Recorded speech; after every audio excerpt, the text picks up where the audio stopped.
soundbite we're about to play is 1 minute and 45 seconds. So listen to Donald Trump tell the story. Let me ask you first, Elliot. Did you ever heard this story before? The Pershing? No, I have not. All right, so it's a great story.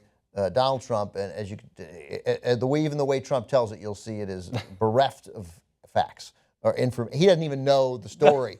He doesn't even know the fable. He doesn't even know the. He doesn't know the fable. He doesn't know the era. But this would have been, I guess, during the Spanish-American War that this story would have come about, and it is about General John Pershing and what Donald Trump believes he did.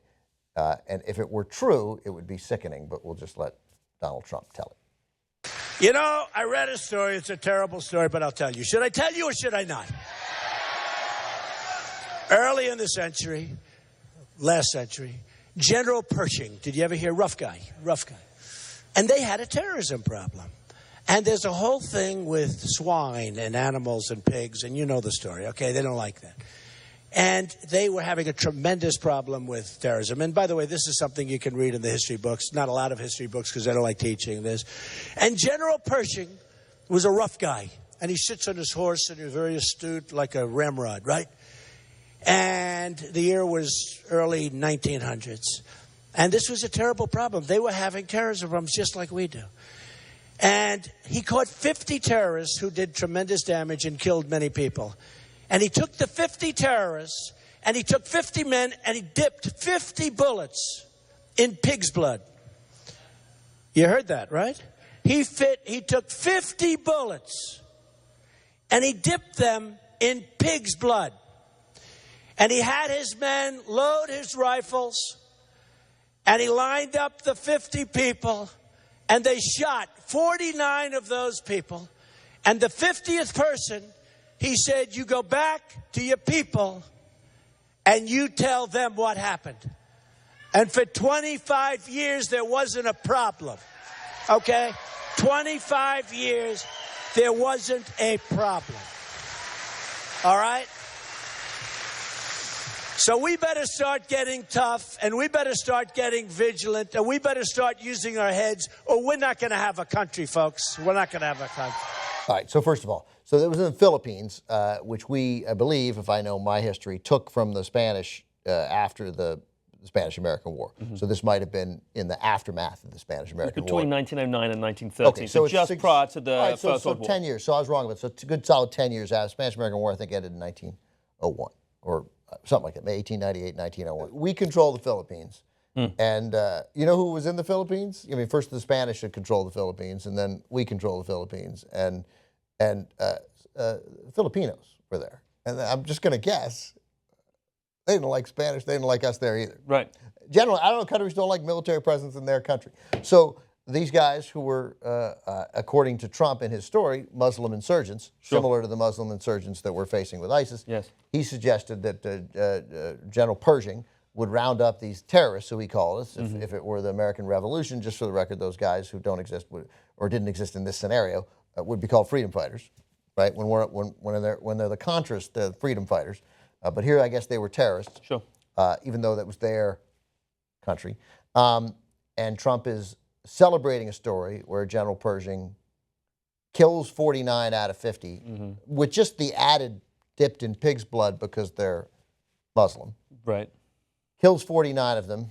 No trial, no nothing, no idea whether they were really part of it. Who knows? Sure. And sends the other one, go back to your guys, tell them.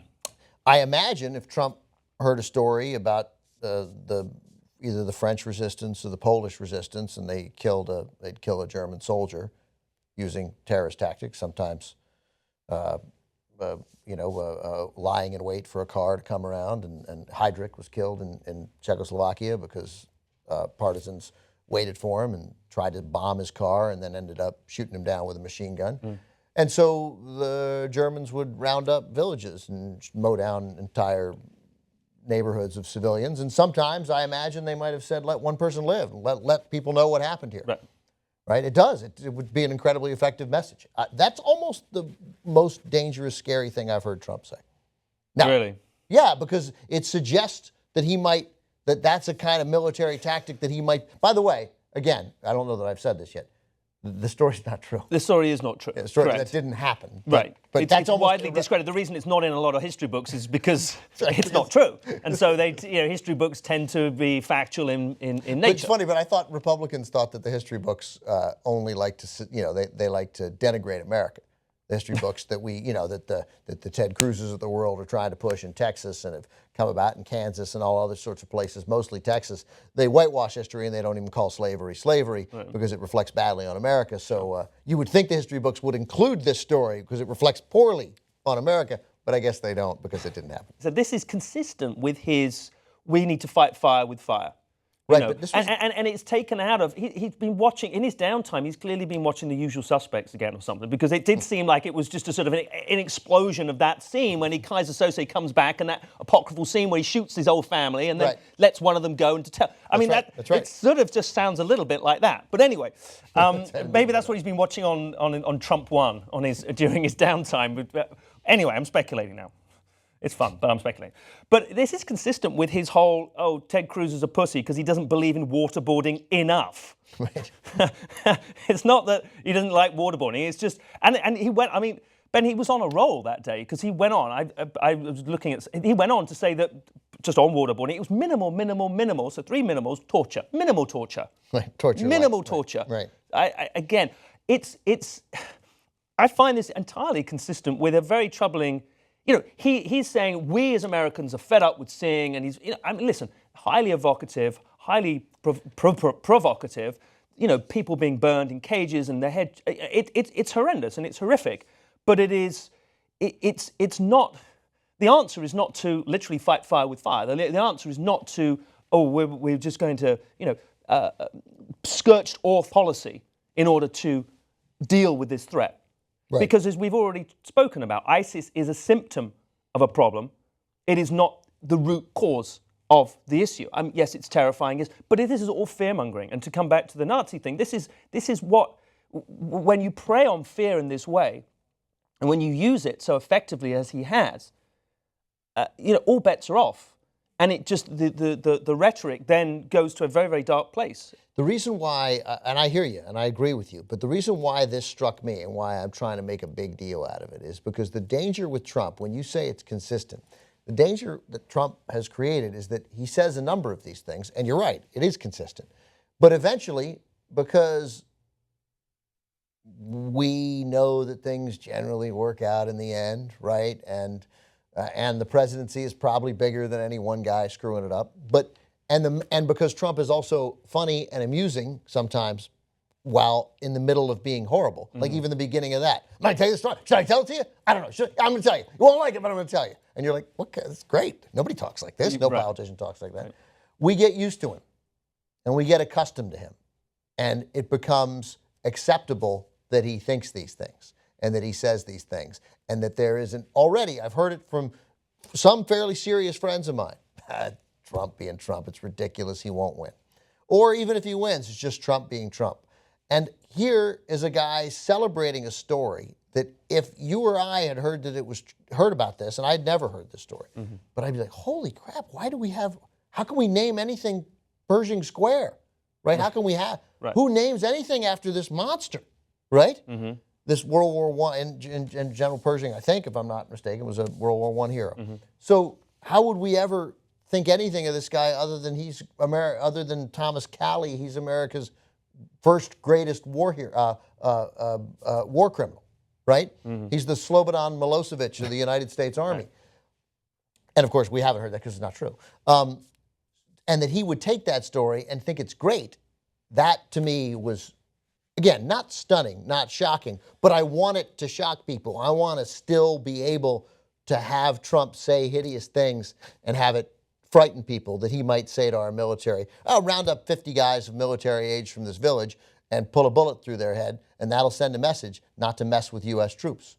Because that's I mentioned Milosevic offhand, but that's exactly what Milosevic did. Attaching into that populist strain, which responds so vociferously to that, and it's that fear factor. They did a poll of individuals who were voting for Trump in South Carolina, and 16% of them answered willingly and voluntarily answered that they were white supremacists.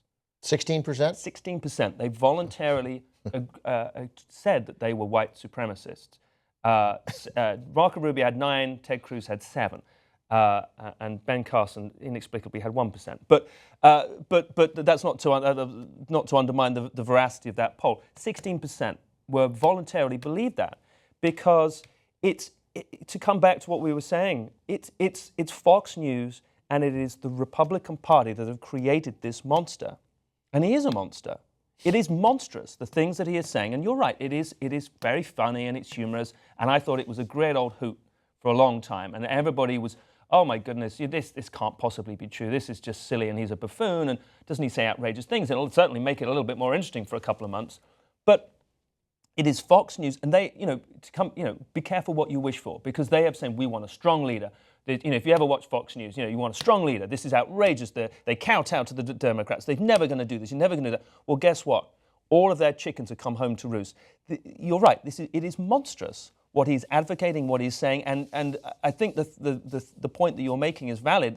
What makes it all the more monstrous is the light-hearted manner in which he tells the story. If he was to say waterboarding is a despicable, awful thing, and it is torture, but in certain instances, if it prevents people dying, then I may have to do some questionable things. That wouldn't be okay, but at least that would have some kind of gravitas. Just to throw it around and tell it as an offhand kind of anecdote and say, you know what? If they're going to fuck with one of mine, I'm going to fuck with 50 of theirs. And that's how it's going to be.